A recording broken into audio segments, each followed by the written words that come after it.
I think I'm going insane. Does this goddamn line even exist? TF2's most iconic quote, "The most fun you can have online," is actually lost media. If you try and search for the PC Gamer article it originated from, you will find jack shit. And this is just one of TF2's 3 unsolved mysteries, all with varying levels of uncertainty. So let's go back to the game review quote. Why is this even important in the first place? Well, it's a title that Valve loves to advertise. It can be seen on the front page of the official website, as well as being the first thing that Valve lists on TF2's About section on the Steam store page. This has led to the quote being used in many community creations, sometimes ironically. Despite that, it is lost. We really only know 2 things about the quote. The first, of course, is the source, which is listed as PC Gamer, which if you didn't know, is just a PC gaming oriented magazine that has been around for quite a while. The second thing we know about the quote is that it must be from before June 23rd, 2011. This is because the very first instance of Valve using the quote to promote the game was from the 2011 Meet the Medic short, where it was placed at the end of the video. Luckily, Google has advanced search filters that could help us out. After filling in the relevant information, from PCGamer.com contains exact quote, most fun, from before June 23rd, 2011, there is still nothing. One article that called TF2 the most fun you can have online actually used to come up, but it's from VentureBeat, and it doesn't even exist anymore, which is really odd. More on that later.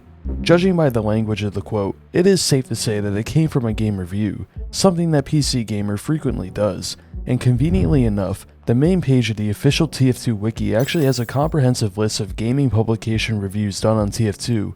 Unfortunately though, there isn't much to go off of here. One review from Cheat Code Central does mention something about the most fun, but it is far from the exact quote. Even the 2 PC Gamer reviews that are listed on this wiki page don't contain anything of significance. Looking at PC Gamer's website itself, we have a problem. If you filter by Team Fortress 2, the category only goes as far back as 2018. They have archives, of course, but the archives don't have any way to sort by game. Given that all the archives are hosted on the same website as the regular articles, the Google Advanced Search from earlier probably filtered these all out anyway.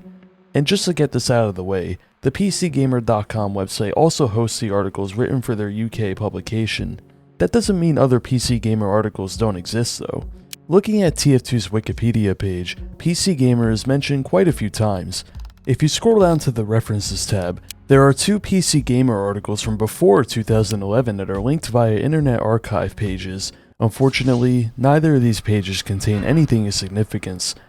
Okay, but why has the community wasted their time searching for this? Why not just ask PC Gamer themselves? Well, people already have. The Reddit user who was pretty much entirely responsible for this investigation, seriously, shout out to them, made a Twitter post about it on their now suspended account. The tweet got the attention of Kritzcast, who then proceeded to tag Evan Lottie, the director of PC Gamer's publisher, and writer who has been working with them since 2008. Lottie responded, saying, "Hi, this is likely from our 2007 review by Pentadact. I'm fairly confident it's from a magazine-specific element that wasn't reproduced online. You might be able to find a scan online of the full feature. It's UK issue 180. If you Google search for issue 180, a Russian Half-Life blog does have an archive. Unfortunately, it's a dead end, but the magazine elements have such a nice old TF2 vibe to them. There is also issue 167, which you can download on RetroMags. Issue 167 contains a review of the entire orange box, but looking in the TF2 section of that, there is unfortunately nothing of significance.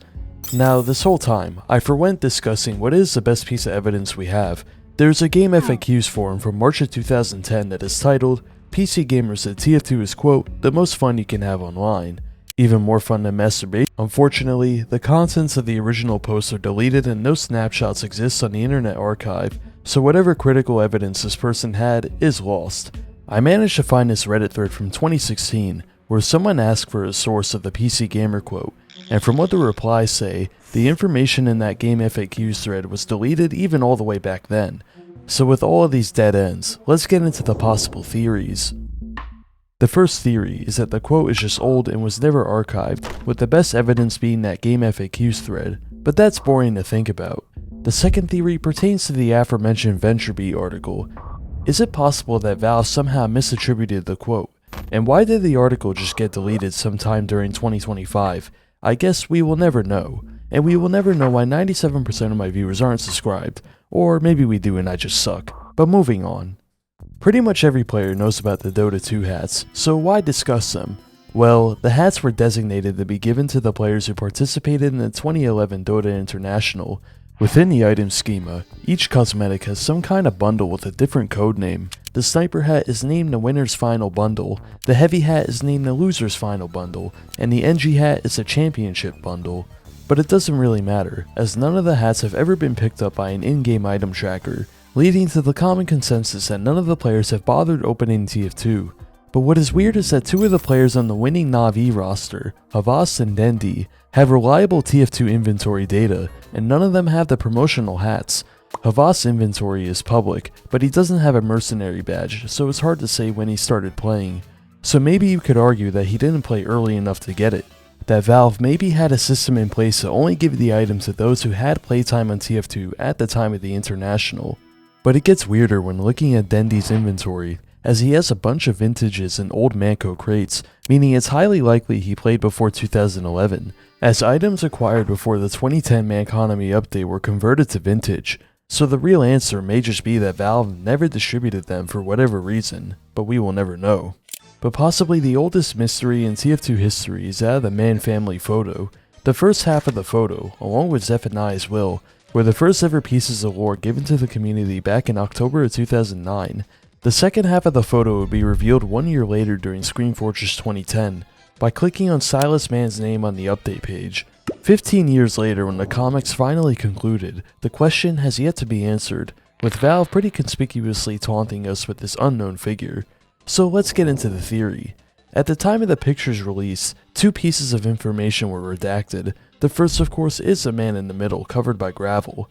The second was at the end of Zephaniah's will. There was an excerpt detailing Zephaniah wanting to leave the entirety of something to someone, covered in gravel, of course. Earlier in the will, Zephaniah acknowledges that Red and Blue Man are idiots, so a teaser for a third son who is much more intelligent was a logical assumption. But in the build-up to the Man vs. Machine update in 2012, we learned that there really was a third brother, but the other two brothers had no idea who he was.